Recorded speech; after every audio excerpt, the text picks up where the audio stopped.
Vi står på vores nye fodboldbane på Nørre Nissum Efterskole. Eller det, der engang skal blive en fodboldbane.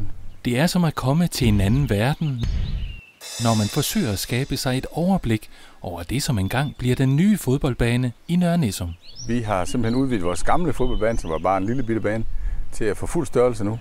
Og det har jo krævet lidt sand og flyt, kan man se her. Ikke mindre end 30.000 kubikmeter sand er der kørt ud over det, der bliver Nørre Nissum Efterskoles nye fodboldbane, der får DBU's standardmål på 68 x 105 meter. Jamen, det, der gør specielt, det er, at vi kan spille hele året rundt nu, fordi det bliver sådan noget kunstgræs. Og det er noget helt nyt kunstgræs, vi får på, og for noget af det her sportsturf. Det er, det er et plastikblad, der sådan set ikke lægger sig ned, når man spiller på det. Og det skulle minde rigtig meget om almindelig græs. Og så er det, vi får lys på os.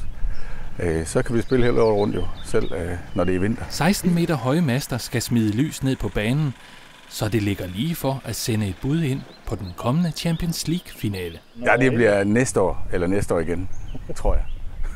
Indtil banen står klar efter sommerferien, kan du jo smutte forbi Nørre Nissum Efterskoles Facebook-profil og sende forslag ind i konkurrencen om navnet på den nye fodboldarena i Nørre Nissum.